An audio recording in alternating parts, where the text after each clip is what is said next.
নমস্কার, শুভ সকাল। আজকে এই সাত সকালে আমরা আলোচনা করব পশ্চিমবঙ্গ উচ্চ মাধ্যমিক সংসদের রাষ্ট্রবিজ্ঞানের একাদশ শ্রেণীর দ্বিতীয় সেমিস্টারের একটা গুরুত্বপূর্ণ টপিক, ডেমোক্রেসি।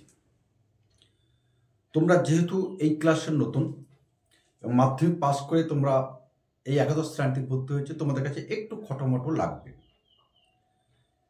আর যাতে তোমাদের খটোমটো না লাগে, একদম সরল সাবলীল ভাষায় আমরা এই গণতন্ত্র বিষয়টি কি এবং গণতন্ত্রের সপক্ষে যে যুক্তিটা আছে সেটা তোমাদের সামনে আজকে আমরা তুলে ধরার জন্য প্রয়াসী হয়েছি। তো তোমরা যদি আমাদের চ্যানেল নতুন থাকো তাহলে অবশ্যই আমাদের চ্যানেলটি সাবস্ক্রাইব করে এবং আমাদের পাশে থাকবে এবং বন্ধুদের মধ্যে তোমার ভালো লাগলে এটা শেয়ার করে দেবে। তো গণতন্ত্র এই শব্দটি আমাদের যখনই মনে আসে, প্রথমেই আমাদের যে ব্যক্তির কথা আমাদের মাথায় আসে তিনি হলেন আব্রাহাম লিঙ্কন।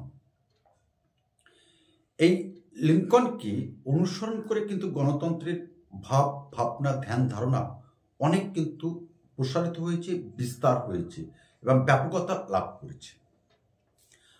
আমরা জানি জনগণ মানে, গণতন্ত্র মানে হচ্ছে সকলের শাসন, কিন্তু সকলেই মিলিত রাষ্ট্র শাসন করা যেতে পারে না। আর সেই শাসন করতে গেলে প্রয়োজন হয় প্রতিনিধিত্বমূলক ব্যবস্থা। আমরা ভোটদানের মধ্য দিয়ে সেই প্রতিনিধি নির্বাচন করে আমরা সংসদে কিংবা বিধানসভায় আমরা প্রেরণ করি। তারাই দেশের আইন, বিচার এবং শাসন বিভাগে অংশগ্রহণ করে। আর তারাই অংশগ্রহণ করে মানে ওটা আমরাই অংশগ্রহণ করছি, এটা আমাদেরকে মেনে নিতে হবে, ধরে নিতে হবে। এটাই হচ্ছে সংবিধানের অন্যতম বৈশিষ্ট্য। কারণ সকলের শাসন হলেও সকলের শাসন কার্যে অংশগ্রহণ করা সম্ভব নয়। কারণ বাংলায় একটা প্রবাদ আছে, অধিক সন্ন্যাসীতে গাজর নষ্ট। সেই কারণে এখানে প্রতিনিধিত্বমূলক ব্যবস্থার মধ্য দিয়ে এই গণতান্ত্রিক ব্যবস্থাকে প্রচলিত করা হয়েছে বা চালিত করা হয়েছে। তো আজকে আমরা আলোচনা করব গণতান্ত্রিক শাসন ব্যবস্থার সপক্ষে যুক্তি কি। আলোচনার শুরুতে আমরা বলে রাখি যে যুগ যুগ ধরে গণতন্ত্রের আদর্শকে মানুষের রাজনৈতিক আশা আকাঙ্ক্ষা পূর্ণতা দেওয়ার চেষ্টা করে এই গণতন্ত্র। অর্থাৎ গণতন্ত্র মানুষের রাজনৈতিক, সামাজিক, অর্থনৈতিক, সাংস্কৃতিক সমস্ত প্রকার আশা আকাঙ্ক্ষাকে বাস্তবায়িত করে বা বাস্তব রূপ দেওয়ার চেষ্টা করে থাকে। আর বাস্তবে রূপ দেওয়ার চেষ্টা করলেও বিভিন্ন সময়ে বিভিন্ন রাষ্ট্রবিজ্ঞানী, রাষ্ট্র চিন্তাবিদগণ এই গণতন্ত্রের বিষয়টি নিয়ে প্রবল ঝড় তুলেছেন। আর প্রবল ঝড় হওয়ার কারণে দুটি দল সৃষ্টি হয়েছে। একটি দল যারা গণতন্ত্রের সপক্ষে তাদের বক্তব্য পেশ করেছেন, আরেকটি দল গণতন্ত্রের বিপক্ষে তাদের যুক্তি প্রদর্শন করেছে। তো এখন আমরা জেনে নেব গণতন্ত্রের পক্ষে কারা আছে। সকলের শাসন, সকলের জন্য শাসন, সকলের, for the people, by the people, of the people, Abraham Lincoln. এখানে যেমন গ্রিসের বিখ্যাত দার্শনিক Aristotle, Bentham, John Stuart Mill প্রমুখ রাষ্ট্রবিজ্ঞানীগণ বা রাষ্ট্র চিন্তাবিদগণ বা দার্শনিকরা গণতন্ত্রের সপক্ষে তারা নানান যুক্তি দেখিয়েছে এবং যথেষ্ট স্ট্রং। কিন্তু এর অপরপক্ষে হেনরি মেইন, লেকি, টিস্কো প্রমুখ রাষ্ট্র চিন্তাবিদগণ গণতন্ত্রের বিপক্ষে যুক্তি দিয়েছে। এখন আজকে আমরা আলোচনা করব যে গণতন্ত্রের সপক্ষে যারা যুক্তি প্রদর্শন করেছেন তাদের বক্তব্যের সার কথা কি, তাদের বক্তব্যের মৌলিকতা কি, তারা কি বলতে চেয়েছেন। তা তোমরা এই প্রশ্নটা পড়লে তোমরা এইভাবে লিখবে। আমি যেহেতু তোমাদের 5 নম্বর থাকবে একাদশ শ্রেণীর সেকেন্ড সেমিস্টারে, সেই কারণে আমরা 5টা পয়েন্ট নিয়ে আমরা আলোচনা করে দিচ্ছি। সেই 5টা পয়েন্টের মধ্যে প্রথম পয়েন্টে তোমরা লিখবে ন্যায় এবং সত্য প্রতিষ্ঠা। ন্যায় এবং সত্য প্রতিষ্ঠা। একমাত্র গণতান্ত্রিক শাসন ব্যবস্থায় সমাজের বুকে ন্যায় এবং সত্য প্রতিষ্ঠা করতে পারে।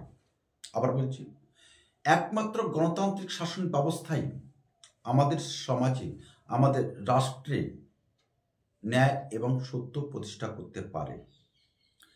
আর এই সত্য উপলব্ধির জন্য প্রয়োজন আলাপ আলোচনা।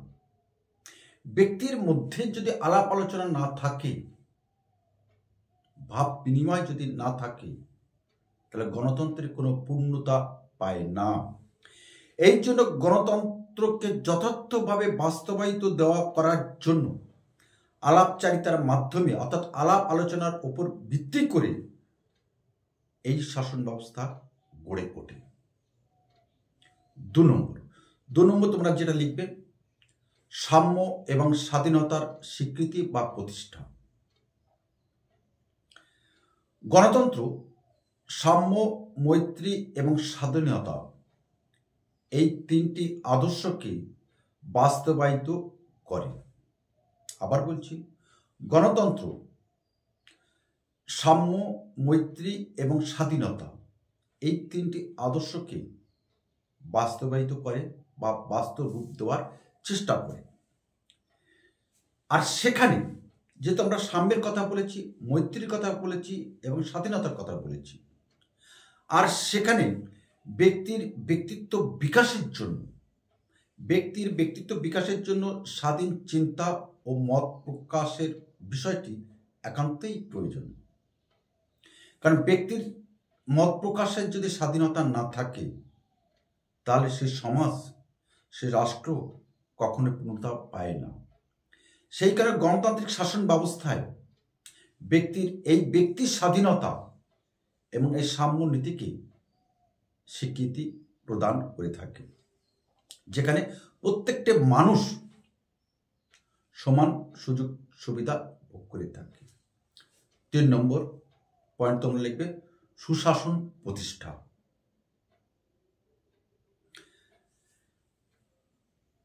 আমাদের রাষ্ট্রের বা যে কোনো রাষ্ট্রের সুশাসন প্রতিষ্ঠার ক্ষেত্রে প্রধান সমস্যা হল শাসক এবং শাসিতের সমস্যা। অর্থাৎ এখানে একটা দল শাসন করে আর একটা দল শাসিত হয়, অর্থাৎ হ্যাভ আর হ্যাভ নটস, শোষক এবং শোষিত শ্রেণী। গণতান্ত্রিক শাসন ব্যবস্থায় এই 2 সম্প্রদায়ের মধ্যে হ্যাভ আর হ্যাভ নটস, এই 2 শ্রেণীর মানুষের মধ্যে একটা সামঞ্জস্য বা মেলবন্ধন করার চেষ্টা করে গণতান্ত্রিক শাসন ব্যবস্থা। আর এইরূপ শাসন ব্যবস্থায় মানুষ উপলব্ধি করেন যে শাসকের বেড়াজাল থেকে যদি আমরা ছিন্ন না হতে পারি, তাহলে আমাদের মুক্তি নেই। অর্থাৎ গণতান্ত্রিক শাসন ব্যবস্থার মধ্যে এই রকম কখনো দ্বন্দ্ব দেখা দেয় না। কারণ এখানে প্রত্যেকটা মানুষ সমান, প্রত্যেকটা মানুষের বাক স্বাধীনতা আছে, প্রত্যেকটা মানুষের মত প্রকাশের স্বাধীনতা আছে, সমস্ত সামাজিক স্বীকৃতি আছে। থাকার ফলে প্রত্যেকটা ব্যক্তি তারা স্বমহিমায় আত্মবিকাশের সুযোগ পায়। আর সুযোগ পায় বলেই এখানে শাসক এবং শোষিত শ্রেণীর মধ্যে একটা মেলবন্ধন থাকে। মেলবন্ধন থাকার ফলে শাসক শ্রেণী সহজেই সুশাসন প্রতিষ্ঠা করতে পারে। 4 নম্বর, আত্মবিকাশের সুযোগ। ব্যক্তির ব্যক্তিত্ব বিকাশের অন্যতম মাধ্যম হলো আত্মশাসন, অর্থাৎ নিজের আত্মাকে শাসন করতে হবে। সুশাসনই সরকারের একমাত্র উদ্দেশ্য নয়। ভালো করে মনে রাখো, সুশাসনই সরকারের একমাত্র উদ্দেশ্য নয়। তাহলে উদ্দেশ্যটা কি? তাহলে সেখানে উদ্দেশ্য হলো জনগণের মানসিক উন্নতি, আমি সুন্দরভাবে শাসন করলে রাষ্ট্র, কোনো সমস্যা নেই। কিন্তু মানুষের মানসিকতার যদি উন্নতি বা উৎকর্ষ সাধিত না হয়, তাহলে পরে আত্মবিকাশের কখনো সুযোগ থাকে না। অর্থাৎ আমরা যদি সকল সময় নিজেকে নিজের মধ্যে রাখি, আত্মকেন্দ্রিক হয়ে পড়ি, তাহলে রাষ্ট্রের কথা আমরা কিন্তু ভাববার সময় পাব না। সেই কারণে এখানে নিজের আত্মাকে শাসন করে, নিয়ন্ত্রণ করে আমাদেরকে যা কিছু সব কিন্তু চিন্তা করতে হবে। যেমন নিজের জন্য চিন্তা করতে হবে, তেমনি অপরের জন্য চিন্তা করতে হবে। এইভাবে নিজের আত্মাকে কিন্তু আমাদের শাসন করতে হবে। আর গণতান্ত্রিক শাসন ব্যবস্থায় এই যে আত্মশাসনের সুযোগ ব্যক্তিকে দায়িত্বশীল করে তোলে। গণতান্ত্রিক শাসন ব্যবস্থায় ব্যক্তির আত্মশাসন কি করছে? ব্যক্তিকে অত্যন্ত দায়িত্বশীল নাগরিকে পরিণত করে। 5 সর্বশেষ পয়েন্ট, দেশপ্রেম জাগ্রত। গণতান্ত্রিক শাসন ব্যবস্থায় সুনাগরিকদের দেশপ্রেমে উদ্বুদ্ধ করে। কেন? গণতান্ত্রিক শাসন ব্যবস্থায় আমরা এর আগেই বলেছি যে 2 শ্রেণীর মানুষ যে সমাজে দেখা দেয়, শাসক শ্রেণী আর শোষিত শ্রেণী। এই 2 শ্রেণীর মধ্যে কিন্তু দ্বন্দ্ব থাকে না,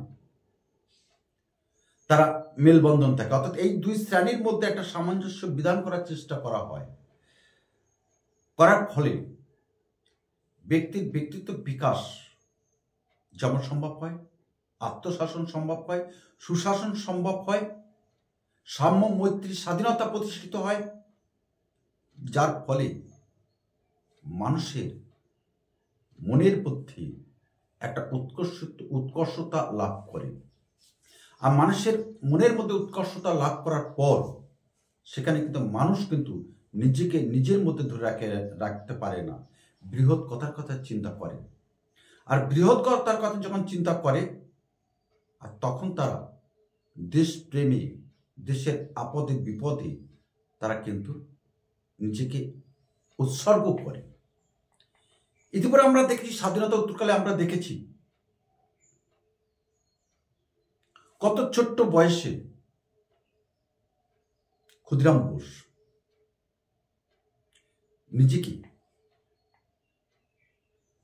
কিভাবে দেশের জন্য আত্মবলিদান দিলেন। কারণ এই ক্ষুদিরাম বসুর মধ্যে কিন্তু দেশপ্রেম জাগ্রত হয়েছিল। তখন কিন্তু আমাদের মনে, বাঙালির মনে এত হানাহানি, এত বিভেদ, বৈষম্য কিন্তু ছিল না।